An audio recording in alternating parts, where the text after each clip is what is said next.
माझ्या महाराष्ट्रातील बांधवांनो, भगिनींनो आणि मातांनो, नमस्कार. जय महाराष्ट्र.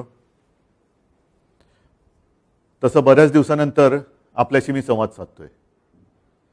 मधल्या काळामध्ये काय काय घडलंय आणि काय काय घडतंय हे आपण सर्वजण पाहत आहात. एक विचित्र परिस्थिती अशी निर्माण झालेली आहे. नैसर्गिक आपत्ती पण येते आहे, कोविडचं संकट तर आहेच, त्यात एका बाजूला ऑलिम्पिक पण सुरू आहे. ऑलिम्पिकमध्ये सुद्धा आपले खेळाडू प्रयत्नांची पराकाष्ठा करतायत. विशेषतः नीरज चोप्राला त्याचं कौतुक तर केलंच पाहिजे, अभिनंदन तर केलंच पाहिजे, कारण देशाची मान त्याने उंचावलेली आहे. किती वर्षानंतर अजून मोजतो होता पण सुवर्ण पदक त्यांनी मिळवलेलं आहे. तसं पाहिलं तर सगळेच खेळाडू प्रयत्नांची पराकाष्ठा करतायत आणि हे होतच असतं. एक स्पर्धा म्हटल्यानंतर प्रत्येक वेळेला सुवर्ण पदकच मिळतं आणि प्रत्येक वेळेला हार होते असं नाहीच. हार जीत होतच असते आणि ते त्याच पद्धतीने आपण घ्यायला पाहिजे.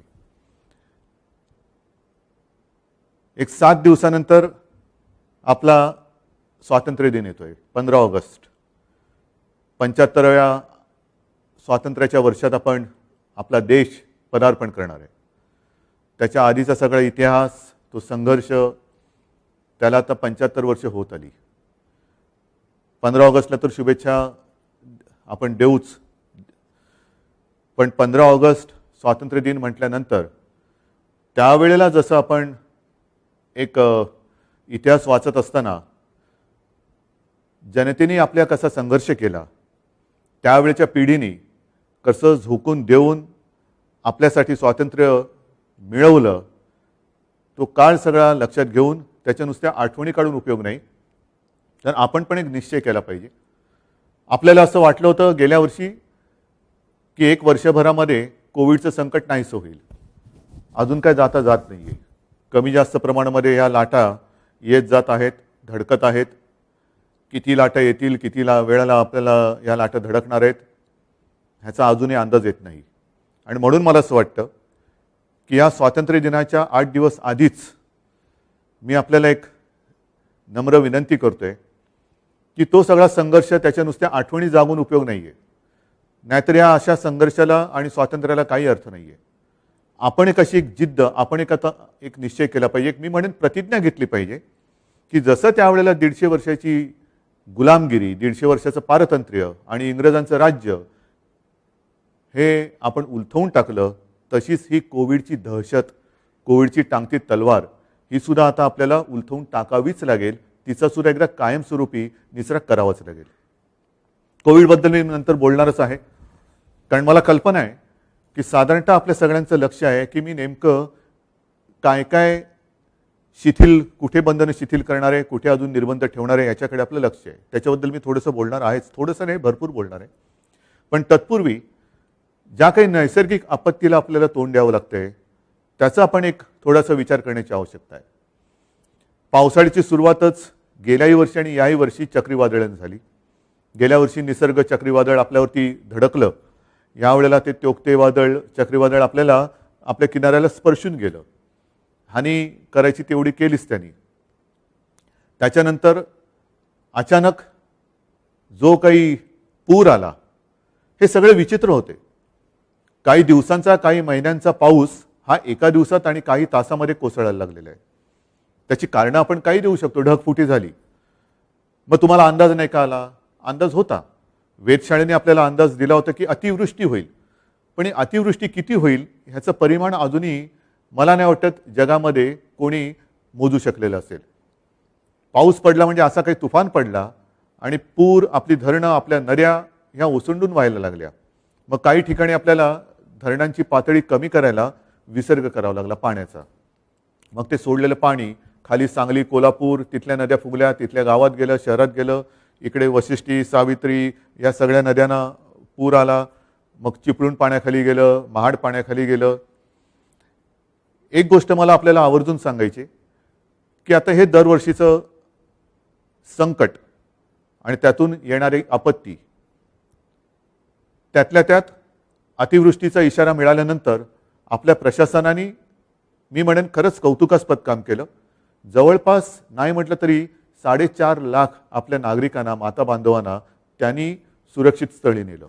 म्हणजे जिथे जिथे आपल्याला असं वाटलं होतं की इकडे पाणी येणार आणि आलं, जर का या नागरिकांना आपण वेळेत हलवलं नसतं, तुम्हीच विचार करा, 4,37,000 आणि काही अशा नागरिकांना आपण वेळेमध्ये स्थलांतर केलं नसतं तर काय आक्रीत घडलं असतं. आपण त्यांची जीवितहानी होऊ दिली नाही, हे एक थोडं समाधानाची बाब नक्कीच आहे. मात्र ज्या दरडी कोसळल्या त्याच्यामध्ये आपले रस्ते तर खचून गेलेच. काही ठिकाणी मी बघितलं, पन्हाळ्याच्या इथे वगैरे रस्ते खचलेत, घाट खचलेले आहेत. आणि दरडी कोसळून गावाच्या गावं, रायगडमध्ये मी गेलो होतो, तळेगाव बघितलं, म्हणजे तिकडे गाव होतं याची नामोनिशाणी कुठे शिल्लक नव्हती. संपूर्ण चिखल चिखल चिखल, चिखलाचे सगळे डोंगर आणि त्याच्याखाली आपले, म्हणजे त्या घटनेच्या आधीपर्यंत आपल्यासारखे जिथे जागते आपले बांधव, माता भगिनी ह्या गाडल्या गेल्या होत्या. त्याच्यामध्ये जीवितहानी फार मोठी झाली. या अशा काही दरडी कोसळल्या, त्याच्यामध्ये जीवितहानी फार मोठी झाली. आता या दरडी कोसळण्याचं प्रमाण हे वाढायला लागलेलं आहे, पूर येण्याचं प्रमाण हे वाढायला लागलेलं आहे. एक 2-4 दिवसापूर्वी सिक्कीमचे मुख्यमंत्री माझ्या भेटीला आले होते आणि बोलता बोलता त्यांनी सुद्धा हेच सांगितलं की सिक्कीममध्ये सुद्धा दरडी कोसळण्याचे प्रकार आता वाढायला लागलेले आहेत. हे सगळं आता वेगळं वेगळं काहीतरी संकट आता आपल्या अंगावरती यायला लागलेलं आहे. असे एक म्हणतात की ग्लोबल वॉर्मिंगमुळे आईसबर्ग म्हणजे ज्या हिमनग हे आता वितळणार आणि वितळायला लागले, त्याच्यामुळे पाण्याची पातळी वाढेल. पण त्याचबरोबरीने आपण हा विचार नाही केला की आपण मग ते कोणतेही काम असेल, विकास कामं म्हणा, आणि विकास कामं नाही म्हटली तरी एक डोंगराचं आयुष्य म्हणा, ह्याचं मोजमाप केलेलं नाही आहे. मग या दरडी कोसळायला लागलेल्या आहेत. काही धोकाग्रस्त, दरडग्रस्त होऊ शकतील अशा काही वसाहती आहेत. आपल्याला आता कायमस्वरूपी विचार करावा लागणार आहे. म्हणून मी तिथे जेव्हा गेलो होतो, एक साधारणतः अशी एक परंपरा आहे, नाहीतर अशी एक पद्धत आहे की मुख्यमंत्री आल्यानंतर एका पॅकेजची घोषणा करतात. मी स्पष्टपणाने म्हटलं होतं, मी आल्याबरोबर ती पॅकेजची घोषणा करणार नाही, परंतु कोणालाही वाऱ्यावरती सोडणार नाही. आणि त्याप्रमाणे जे मी बोललो होतो, आल्यानंतर मंत्रिमंडळाची बैठक झाली, उपमुख्यमंत्री होते, सगळे मंत्रिमंडळातील सहकारी होते, त्यांनीसुद्धा ह्या पूरग्रस्त आणि आपत्तीग्रस्त विभागाचा दौरा केला होता. आज देखील अनेक मंत्री, जे पालकमंत्री आहेत, हे तिथे तिथे त्या त्या जिल्ह्यामध्ये या आपत्तीग्रस्तांच्या मदतीला आणि सहाय्यासाठी तिथे हजर आहेत. आम्ही एक आढावा घेतला काय करता येईल, कारण घरदारं तर वाहून गेली होती, घरादारामध्ये, दुकानांमध्ये चिखल झाला होता. आणि हा सगळा विचार केल्यानंतर तात्काळ आणि कायमस्वरूपी यासाठी 11,500 कोटी हा निधी, 11,500 कोटी रुपयांचा निधी आपण त्याच्यासाठी मंजूर केलेला आहे. वाटप सुरू झालेलं आहे. तात्काळ मदत आणि ज्याला आपण लॉंग टर्म म्हणतो अशा उपाययोजना याच्यावरती विचार करून आपण ते आता करणार आहोत. आजपर्यंत ही काय पहिली वेळ नाही आहे की अशी संकटं यापूर्वी आलीच नव्हती, आली होती. आल्यानंतर आपण साधारणतः काय करतो की तज्ज्ञांची एक समिती नेमतो. ती तज्ज्ञांची समिती अभ्यास करते, अहवाल सादर करते. अहवाल आल्यानंतर मग मात्र त्याची अंमलबजावणी होत नाही. मग कशाला नेमायच्या समित्या, कशाला घ्यायच्या अहवाल. आता ती वेळ ही गेलेली आहे आणि नवीन वेळ अशी आलेली आहे की आजपर्यंत ह्या ज्या काही अहवालामधल्या सूचना आहेत त्यासुद्धा मला येत्या आठवड्यात येत आहेत, त्यासुद्धा येत आहेत. त्या अहवालातल्या सूचना घेऊन त्याच्यावरती नुसता विचार मंथन नाही, चर्चा चर्वण नाही, तर जर गरज असेल तर वेळ प्रसंगी कठोर उपाययोजना करून आपल्याला हे पुढे येणारं संकट हे थोपवावंच लागेल. कारण नाहीतर मग नुसत्या याच गोष्टी होत राहणार. मी जिथे जिथे गेलो अनेक ठिकाणी, म्हणजे माझ्यासमोर मी आकडे ठेवलेले आहेत. निवारा 349 निवारा केंद्रांमध्ये जवळपास आपण 50,000 नागरिकांची सोय केलेली आहे, जवळपास 50,000. पण त्यांच्यापैकी ज्यांना मी भेटलो त्यांचं सगळ्यांचं म्हणणं हेच होतं की आता याच्यावरती आम्हाला कायमस्वरूपी तोडगा द्या. एक तर आपल्याला ह्या धोकादायक वस्त्या आहेत ज्या कधी त्यांच्यावरती दरडी कोसळू शकतात, त्यांचं पुनर्वसन करावं लागेल. काही ठिकाणी जिकडे गावामध्ये पाणी घुसतं, चिपळूणमध्ये असेल, महाडमध्ये आहे, सांगली आहे, इकडे पाण्याचं व्यवस्थापन, पुराचं व्यवस्थापन हे करण्यासाठी एक दूरगामी योजना ही आपल्याला आखावीच लागेल आणि त्या दृष्टीने सरकार पावलं टाकतंय. हे झालं या आपत्तीच्या बाबतीत. त्याच्यानंतर काही सामाजिक विषय आहेत. आपल्याला कल्पना आहे मधल्या काळामध्ये मी त्याच्यानंतर उपमुख्यमंत्री आपले अजितदादा आणि अशोकराव हे आपल्या देशाच्या माननीय पंतप्रधान मोदीजींना जाऊन आम्ही भेटलो होतो आणि त्यांना आपल्या राज्याच्या काही गोष्टींबद्दल सहकार्य करण्याची विनंती केली. बाकीच्या गोष्टी मी आता सांगत बसत नाही, पण त्याच्यात 2 गोष्टी होत्या. एक म्हणजे ह्या आपत्तीच्या वेळेला NDRFचे जे निकष आहेत मदतीचे ते आता जुने झालेत. 2015 प्रमाणे आपण मदत आता देऊ शकत नाही, आता वाढीव मदत द्यायला पाहिजे. आणि म्हणून आम्ही विनंती केली की NDRFची जी काही मदत येते त्याचे निकष आता काळानुरूप हे बदलायला पाहिजे, मदत ही वाढवली पाहिजे. हा एक मुद्दा झाला. आणि दुसरा महत्त्वाचा मुद्दा तो म्हणजे आरक्षणाचा. मराठा आरक्षण आहे, ओबीसींचं आरक्षण आहे. ओबीसींचं आरक्षण, राजकीय आरक्षण हे रद्द केलं गेलेलं आहे. आपण ज्याला एम्पिरिकल डेटा म्हणतो त्याची मागणी केलेली आहे की आम्हाला जनगणना करायची आहे आणि ती जर केली गेलेली असेल तर त्याची माहिती केंद्राने आपल्याला द्यावी. आणि दुसरा महत्त्वाचा मुद्दा होता जो मराठा आरक्षणाच्या बाबतीत होता आणि आहे तो म्हणजे आरक्षण देण्याचा अधिकार सर्वोच्च न्यायालयाने सांगितलं होतं की हा अधिकार राज्याला नाही, केंद्रालाच आहे. म्हणून आपण त्यांना विनंती केली होती एक तर आपल्या अधिकारामध्ये या समाजातील सगळे जे माझे गोरगरीब आहेत त्यांना त्यांचा न्याय हक्क मिळवून द्या, त्यांना आरक्षण द्या. आणि नाही तर 50% अट शिथिल करून आपण राज्यांना म्हणजे आम्हाला हा अधिकार द्यावा.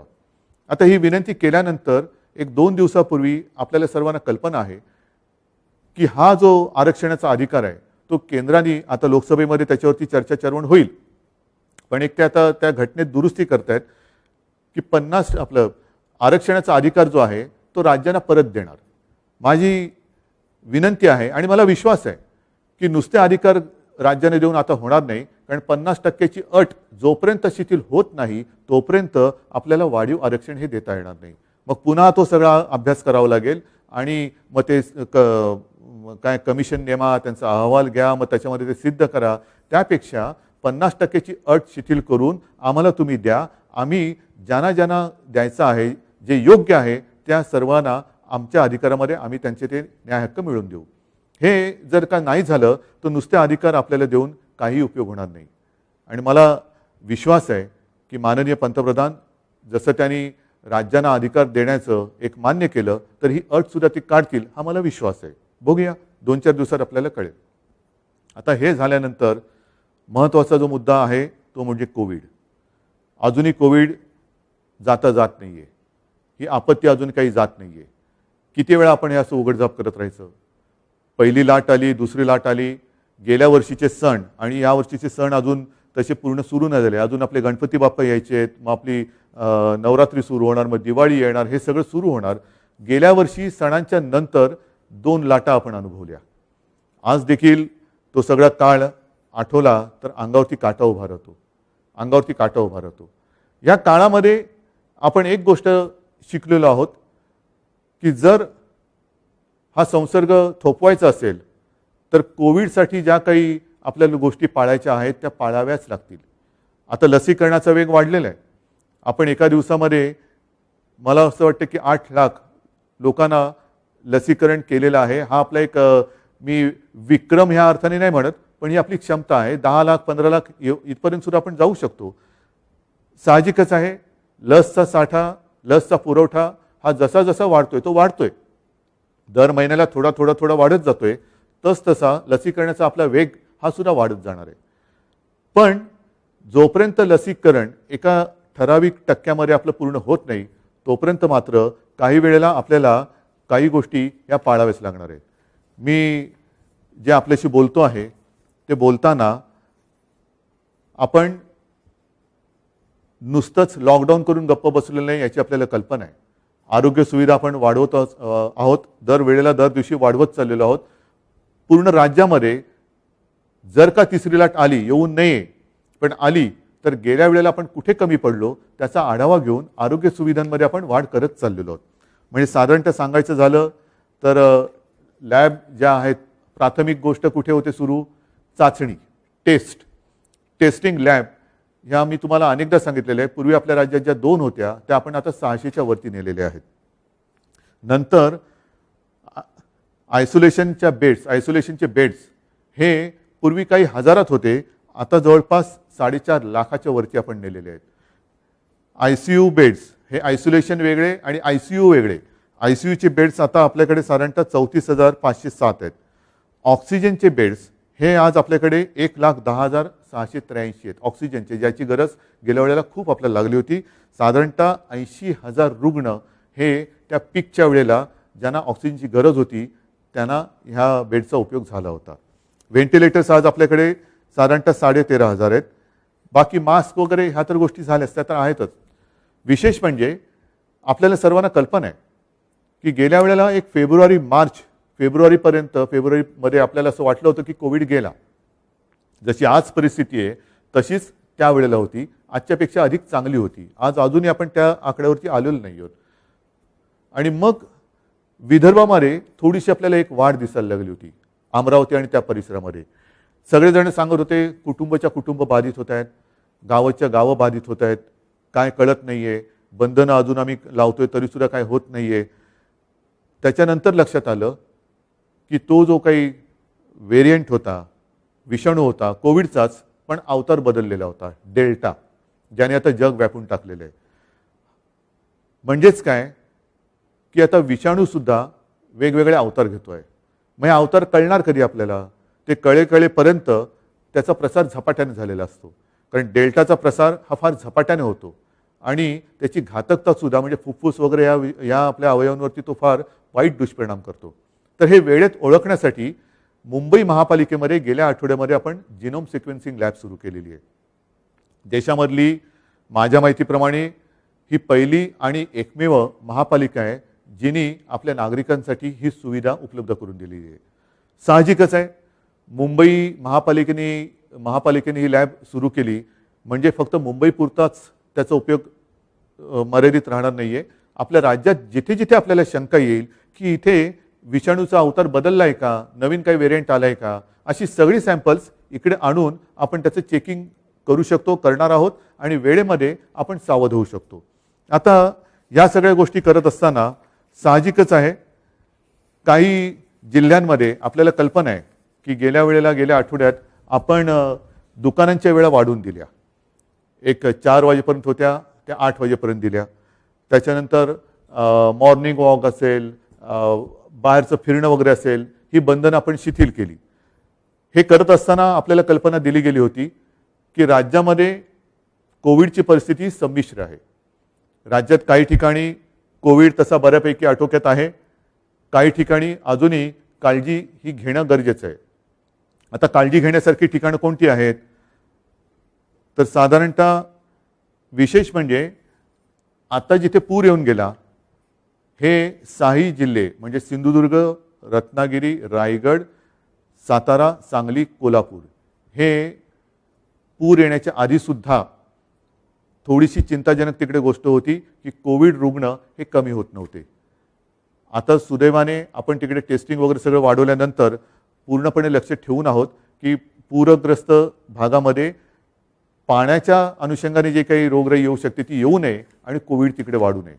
मात्र जे जिल्हे अजूनही थोडेसे काळजी करण्यासारखे आहेत, मी जिल्हे म्हणतो, याच्यामध्ये शहर आणि ग्रामीण भागात थोडासा वेगळा होऊ शकतो आणि ग्रामीण भाग आणि शहर असं वेगळं केल्यानंतर जिथे आपल्याला काळजी वाटते त्या जिल्ह्यात शहरी भाग जर का कमी वाढीचा असेल तर तिकडे आपण काही शिथिलता देऊ शकतो. तशी काही शिथिलता आपण दिलेली आहे, उद्यापासून सुद्धा काही ठिकाणी देतो आहोत. ही देत असताना जिथे मात्र काळजी करण्याची गरज आहे तिथे आपल्याला बंधने पाळावीच लागणार आहेत.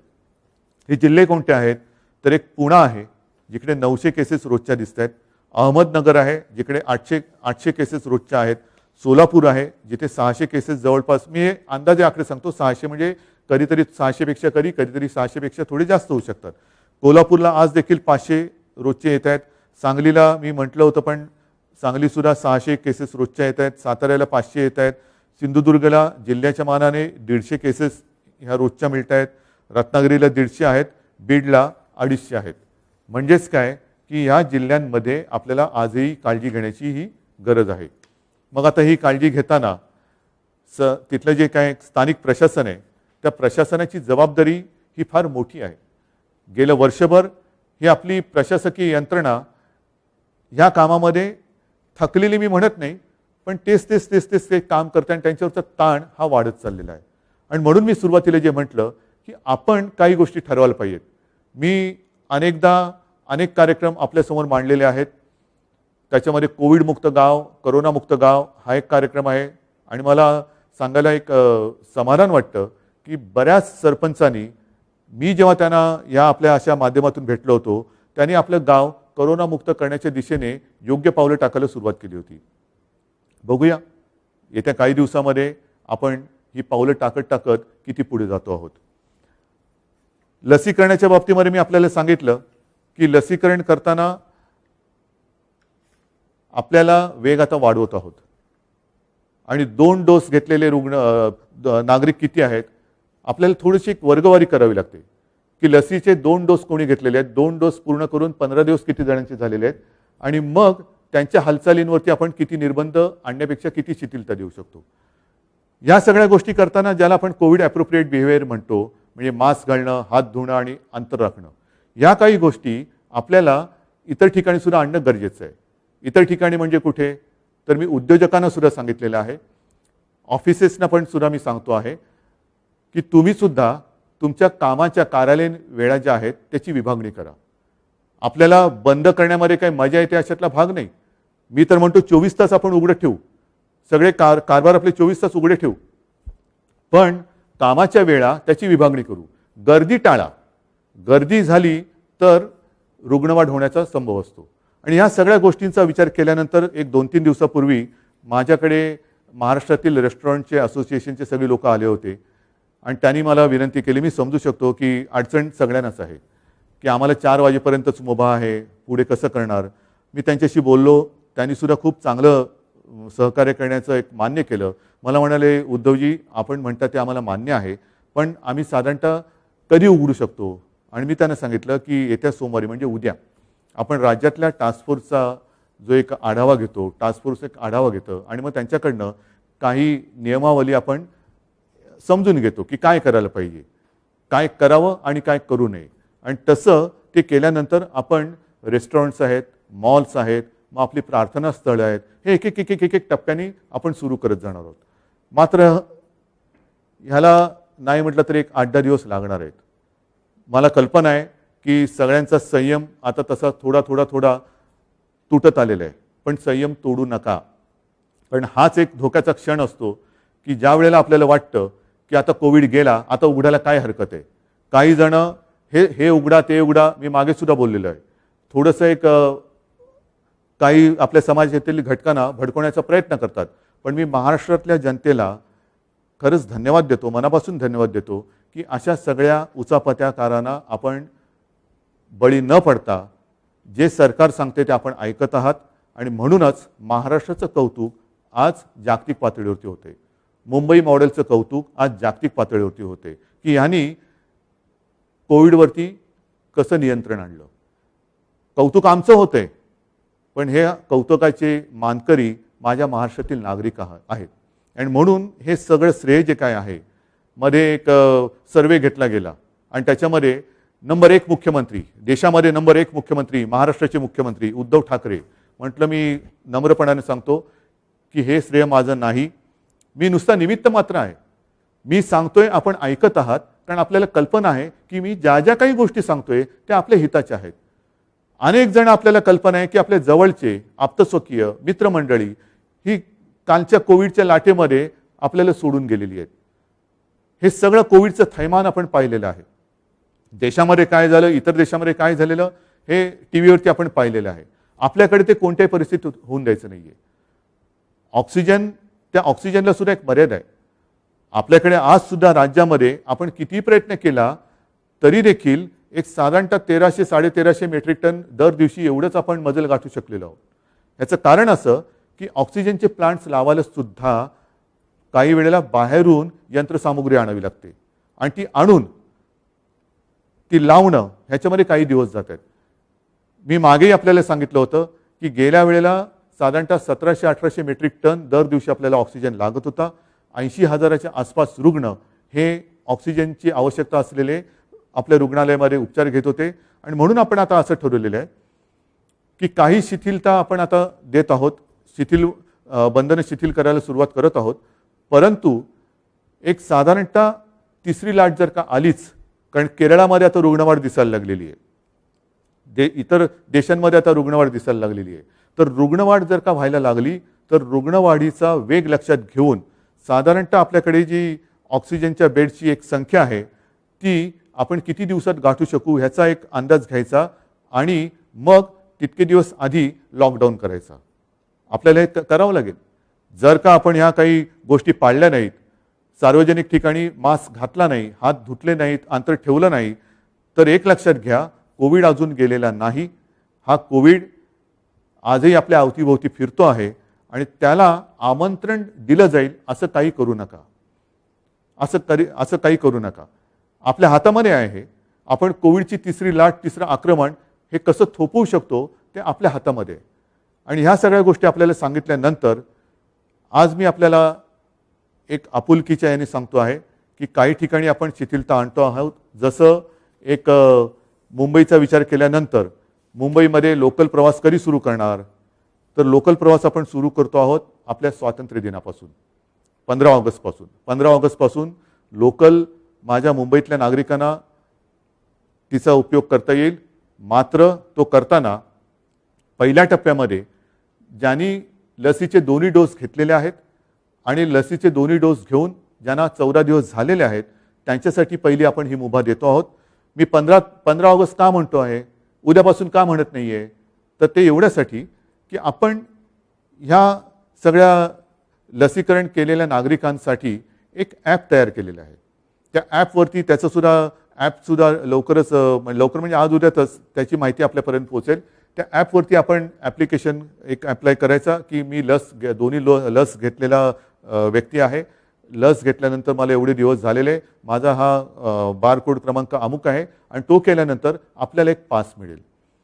काही जण म्हणतील हे ठीक आहे, पण ज्यांच्याकडे फोन नाही त्यांना काय, त्यांच्यासाठी सुद्धा आपण मुंबईतील महापालिकेच्या विभागीय कार्यालयामध्ये ऑफलाईन सिस्टीमने हे पास देणार आहोत.